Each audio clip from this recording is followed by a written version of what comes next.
High court আজকে rule জারি করে এবং রুলের মধ্যে তারা দুটো বিষয় নিয়ে আসেন যে কেন তাকে যেভাবে আটক করা হয়েছে পুরো আটক প্রক্রিয়া, তাকে তার ঘর থেকে ওয়ারেন্ট ছাড়া নিয়ে নেওয়া, তাকে কোনো কারণ না দেখানো যে কেন তাকে নেওয়া হচ্ছে, তাকে ডিবি অফিসে আটক রাখা 24 ঘন্টার বেশি, কোনো আইনজ্ঞের সাথে পরামর্শ করার সুযোগ না দেওয়া, এই পুরো প্রক্রিয়াটাকে কেন অসাংবিধানিক এবং মৌলিক অধিকার পরিপন্থী ঘোষণা করা হবে না, এবং দ্বিতীয়ত কেন যে ডিটেনশন অর্ডার দেওয়া হয়েছে তাকে বিশেষ ক্ষমতা আইনের অধীনে সেটাওকে কেন আইন বহির্ভূত ঘোষণা করা হবে না, এই মর্মে হাইকোর্ট আজকে রুল জারি করেছে। সেই সরকার পক্ষে রাষ্ট্রপক্ষে সময় চাওয়া হয়েছিল, কিন্তু কোর্ট তারপরে শুনানি করে আজকে রুলটা জারি করে দিয়েছে।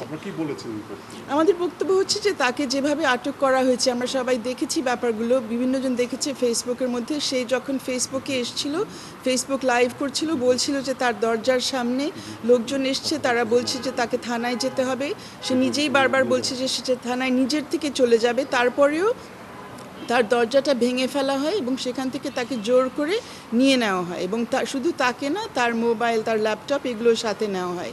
এরপরে সে কোথায় আছে 24 ঘন্টার বেশি কেউ জানতো না। তার পক্ষে অনেক প্রশ্ন তুলেছে। এই ডিবি অফিসে যাওয়া হয়েছে, বিভিন্ন নারীবাদী সংগঠক যারা আছে তারা ডিবি অফিসে গেছেন, থানায় গেছে, তাদের কাছে কোনো ধরনের তথ্য দেওয়া হয়নি।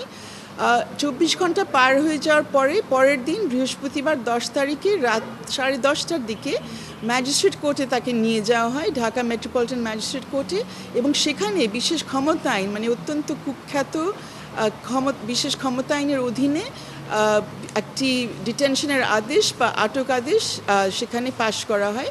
সেটার পরে তাকে কাশিমপুর জেলখানায় নিয়ে যাওয়া হয় এবং গত 3 দিন ধরে তার পরিবারে কেউ তার সাথে দেখা করতে পারেনি, কোনো আইনজ্ঞ তার সাথে পরামর্শ করতে পারেনি এই অবস্থায়, এবং এখন পর্যন্ত যে ব্যাপারে কোনো সুরা হয়নি।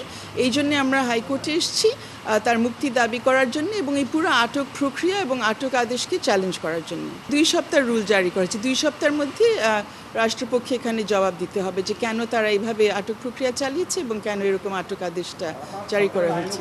এখানে কোনো অভিযোগের কথা আমরা তো শুনি না, এখানে আমরা শুধু দেখছি যে আটক আদেশ দেওয়া হয়েছে এবং আটক আদেশে অত্যন্ত ভেগ, অস্পষ্ট, অস্বচ্ছ অনেক কথাগুলো বলা হয়েছে যে বাংলাদেশের অর্থনীতির ক্ষতি হচ্ছে বা বাংলাদেশের সার্বভৌমত্ব বিনষ্ট হচ্ছে। এখন এগুলো কিভাবে হচ্ছে সুস্পষ্ট কোনো ব্যাখ্যা আমাদের কাছে নেই। সরকারের পক্ষ থেকে আদেশটা জারি হয়েছে, সো আশা করছি ভুল যদি হয়ে থাকে এই ভুলটা তারা শুধরাবেন এবং শুধরাবেন এইভাবে যে যার মুক্তি তারা কেড়ে নিয়েছেন তাকে তার মুক্তি ফেরত দেবেন, তাকে জেলখানা থেকে বের করার সুযোগ দেবেন এবং তাৎক্ষণিকভাবে আশা করছি তার পরিবারের সদস্যরা তার সাথে দেখা করতে পারবেন। এখন পর্যন্ত আমরা জানি এই আইনটা অত্যন্ত কুখ্যাত এবং বিশেষ ক্ষমতা আইন দিয়ে হাজার হাজার মানুষ, হাজার হাজার রাজবন্দী এই 50 বছর ধরে তাদের স্বাধীনতা হারিয়েছে, তাদেরকে আটক রাখা হয়েছে। এটা অত্যন্ত লজ্জাস্কর ব্যাপার আমাদের জন্য যে 30 বছরের একজন নারীকে এখন এই আটক আদেশ দেওয়া হচ্ছে। যদি সে কোনো কিছু করে থাকে সেটার জন্য সবসময় ব্যবস্থা নেওয়া যেতে পারে সাধারণ আইনে,